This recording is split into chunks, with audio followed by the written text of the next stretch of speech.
Good morning.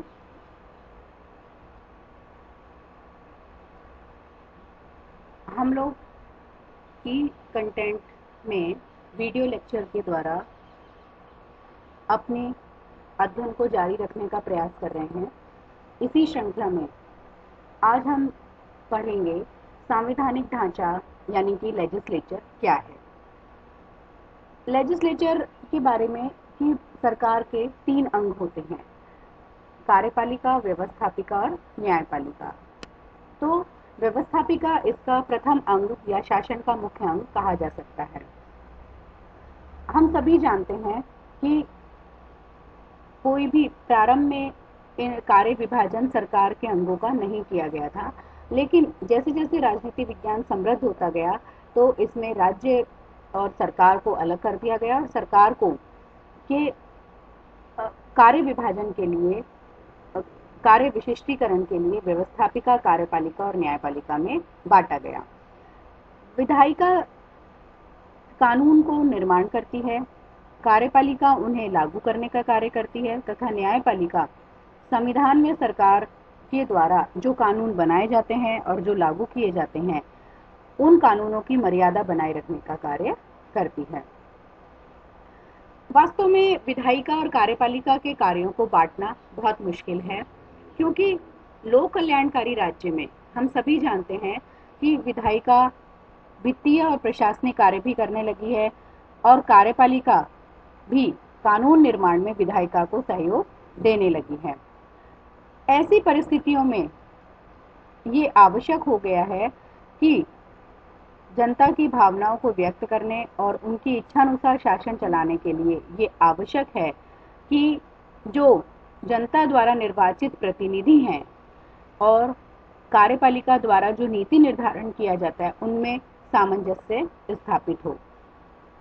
कई बार ऐसा होता है कि व्यवस्थापिका द्वारा, विधायिका द्वारा जो कार्य किए जाते हैं, जो कानून बनाए जाते हैं, वह इतने विशिष्ट नहीं हो पाते हैं, तो उनमें कार्यपालिका उन कार्यों को अपने हाथ में ले लेती है। तो ऐसी स्थिति में ये हो जाता है कि व्यवस्थापिका की शक्तियां कहते हैं कमजोर हो गई हैं। वास्तव में व्यवस्थापिका क्या है, इसको हम कुछ शब्दों के द्वारा, अर्थों के द्वारा समझ सकते हैं। व्यवस्थापिका सरकार का वह अंग है जो कानून निर्माण का कार्य करता है और इसे आमतौर पर संसद के नाम से जाना जाता है। संसद शब्द की उत्पत्ति फ्रेंच शब्द पार्लर से हुई है, जिसका शाब्दिक अर्थ है बातचीत करना या बोलना, या लैटिन शब्द पार्लियामेंटम से हुई है। संसद को अंग्रेजी में पार्लियामेंट कहा जाता है। लैटिन शब्द का प्रयोग ही आजकल, जो पार्लियामेंटम शब्द का प्रयोग पार्लियामेंट के रूप में आजकल किया जाता है। इसी संसद को विधायिका या व्यवस्थापिका का नाम दिया गया है, जिसका संबंध कानून निर्माण से है। गिलक्राइस्ट के अनुसार व्यवस्थापिका सरकार की शक्ति का अधिक भाग है, जिसका सरकार के वित्त तथा कानून निर्माण दोनों पर अधिकार होता है। एलन बॉल के अनुसार विधायिका कार्यपालिका का परामर्शदात्री निकाय है। लेकिन वर्तमान समय में हम देखें कि विधायिका कार्यपालिका का एडवाइजरी ब्यूरो न होकर के एक विशेष प्रकार का संगठन है, जिसका शासन व्यवस्था के संचालन में महत्वपूर्ण कार्य होता है। आधुनिक समय में व्यवस्थापिका व्यक्तियों का ऐसा सामूहिक संगठन है जो कानून बनाने के अधिकार से युक्त होता है। फाइनर की परिभाषा से हम ये देख सकते हैं, उनका कहना था कि विधायिका सरकार का वह अंग है जिसका कार्य जनमत या जनता की इच्छा को कानून निर्माण में लगाना और कार्यपालिका के कार्यों का निर्देशन, निरीक्षण एवं नियंत्रण करना है। इसलिए ये कहा जा सकता है कि व्यवस्थापिका सरकार का कानून निर्मात्री अंग है, जो अध्यक्षात्मक सरकार में तो कार्यपालिका से स्वतंत्र होता है, लेकिन संसदात्मक सरकार में कार्यपालिका पर भी नियंत्रण रहता है। इस दृष्टि से उसके कार्य कानून निर्माण व कार्यपालिका पर नियंत्रण रखना दोनों ही होते हैं। व्यवस्थापिका के अगर हम कार्यों की चर्चा करें तो हम पाएंगे कि हर व्यवस्था में व्यवस्थापिका के कार्य अलग अलग होते हैं। इसमें व्यवस्थापिका के कार्य की प्रकृति जो शासन प्रणाली है उस पर निर्भर करती है। जैसे अगर हम निरंकुश शासन तंत्र की बात करें तो वहाँ पूर्ण रूप से राज्य के नियंत्रण में रहकर एक सलाहकार समिति के रूप में कार्य करती है, मतलब जिसमें निरंकुश राजतंत्र होता है। दूसरा आता है संसदीय सरकार में विधायिका की स्थिति बहुत मजबूत होती है। अध्यक्षात्मक शासन प्रणाली में व्यवस्थापिका के कार्य संविधान द्वारा मर्यादित होते हैं। फाइनर ने व्यवस्थापिका के कार्यों को जनता का कानून निर्माण में लगना और कार्यपालिका के कार्यों का निरीक्षण व निर्देशन बताए हैं। मुख्य रूप से हम व्यवस्थापिका के कार्यों की चर्चा निम्न बिंदुओं के आधार पर कर सकते हैं। इसका जो प्रमुख बिंदु है वो है विधायी या कानून निर्माण संबंधी कार्य। संवैधानिक कानूनों को छोड़कर ज्यादातर जो कानून हैं वो विधानमंडल या विधायिका द्वारा बनाए जाते हैं और जनता की इच्छाओं का सम्मान करना तथा उनके द्वारा जो इनपुट्स आते हैं, जो मांगे और दबाव आते हैं, उनके अनुसार कानून बनाना विधायिका का प्रमुख कर्तव्य माना जाता है। विधायिका जनता की इच्छाओं का सम्मान करने की एक एजेंसी है। विधायिका संसदात्मक व्यवस्था में कानून बनाती है और अधिकतर जो बिल हैं वो मंत्रियों के द्वारा विधायिका में पेश किए जाते हैं। क्योंकि मंत्रिमंडल का संसद में बहुमत होता है, इसलिए वो बिल बिना किसी लाग लपेट के पास हो जाते हैं। लेकिन अध्यक्षात्मक सरकार में बिल मंत्रियों के बजाय राष्ट्रपति के संदेश से ही भेजे जा सकते हैं। उन्हें स्वीकार करना या नहीं करना विधायिका की मर्जी है। और अध्यक्षात्मक सरकार में मंत्री स्वतंत्र नहीं है, उन पर कुछ संवैधानिक प्रतिबंध हैं। ब्रिटेन में संसदीय सर्वोच्चता होने के कारण कानून निर्माण का पूरा अधिकार विधायिका को है। भारत जैसी संघात्मक शासन प्रणाली में विधायिका की शक्तियों का केंद्रीयकरण होने के कारण संसद राष्ट्रीय महत्व के विषयों पर ही कानून बना सकती है। कार्यपालिका विधायिका द्वारा भेजे गए विधेयक को पर पुनर्विचार भी कर सकती है, बिल को लौटा भी सकती है, लेकिन अल्टीमेटली चूंकि उसमें बहुमत होता है तो वह विधेयक पास हो जाता है। तो इस तरह से अलग अलग व्यवस्थाओं में अलग अलग विधायिका की भूमिका है। कार्यपालिका पर नियंत्रण रखना, विधायिका कार्यपालिका पर नियंत्रण रखती है। संसदीय शासन प्रणाली में हम सभी जानते हैं कि यह नियंत्रण प्रत्यक्ष रूप से होता है, क्योंकि मंत्रिमंडल अंतिम रूप से विधायिका के प्रति ही उत्तरदायी होता है। एक बात मैं आपको बताऊंगी कि कार्यपालिका का जो निर्माण है या चुनाव वो विधायिका में से ही होता है संसदात्मक शासन प्रणाली में।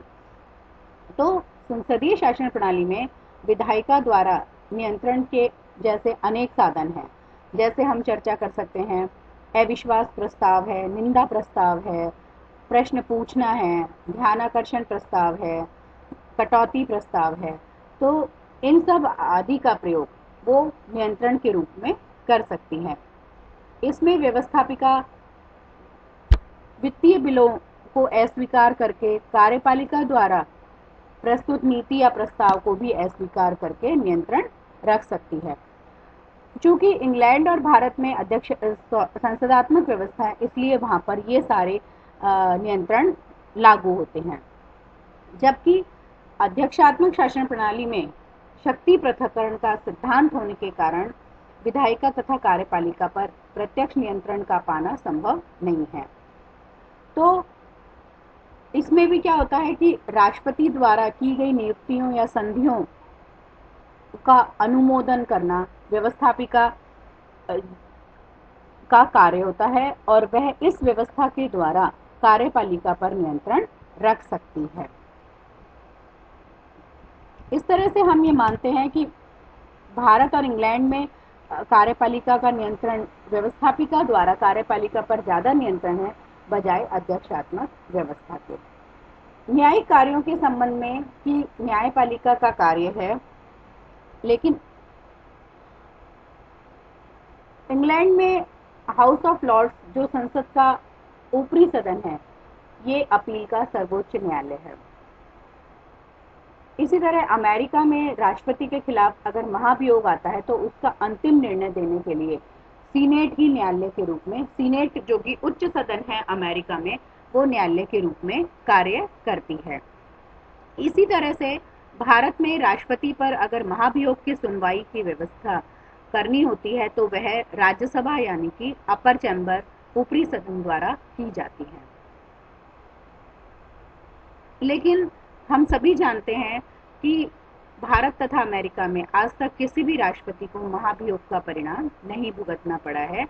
तो ये हमने चर्चा की कि व्यवस्थापिका न्यायपालिका का भी कार्य करती है।